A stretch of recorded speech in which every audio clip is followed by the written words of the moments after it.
Dessert পর্ব 4। কোন রকম আগার আগার পাউডার, জেলাটিন ছাড়াই মাত্র ঘরোয়া 3টে উপকরণ দিয়ে বানিয়ে ফেলুন milk pudding jelly. Milk pudding বানানোর জন্য কড়াইতে নিয়েছি 3 কাপ দুধ, 4 চামচ চিনি আর 6 চামচ কর্নফ্লোর।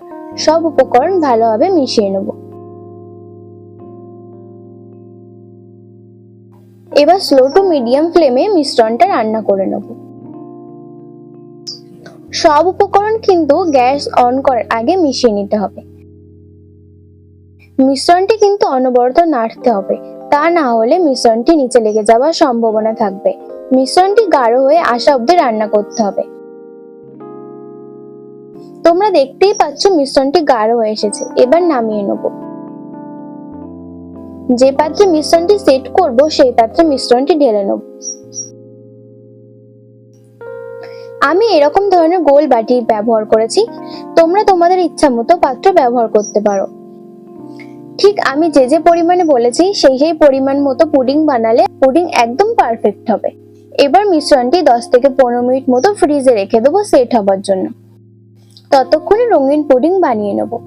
এর জন্য নিয়ে নেব কড়াইতে 2 কাপ জল, 3 চামচ চিনি, 3 চামচ কর্নফ্লোর আর 1 চামচ রেড ফুড কালার।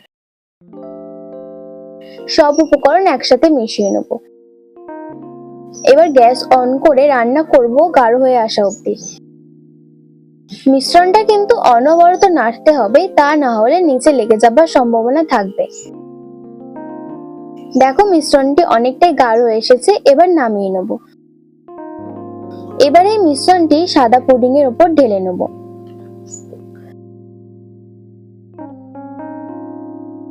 ওপরে পুডিং এর মিশ্রণ দিয়ে চামচের সাহায্যে এরকম ভাবে সাইডে আলগা করে দেবো।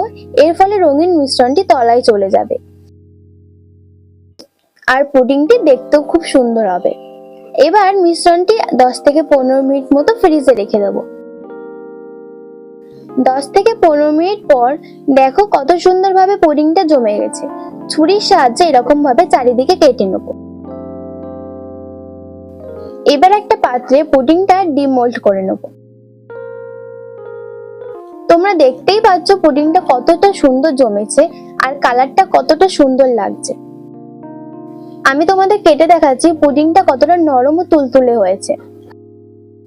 মনে হচ্ছে ভেতরে সাদা রঙের আস্তরণকে বাইরে থেকে গোলাপি আভা দিয়ে ঢেকে রেখেছে। আমার প্রিয় বন্ধুরা, কর্নফ্লোর দিয়ে মিল্ক পুডিং এর রেসিপিটি কেমন লেগেছে সেটা অবশ্যই কমেন্ট করে জানাবেন। ভিডিওটি ভালো লেগে থাকলে আমার চ্যানেলটি সাবস্ক্রাইব করে ভিডিওটি লাইক করে দেবেন আর বাড়িতে কিন্তু অবশ্যই বানাবে।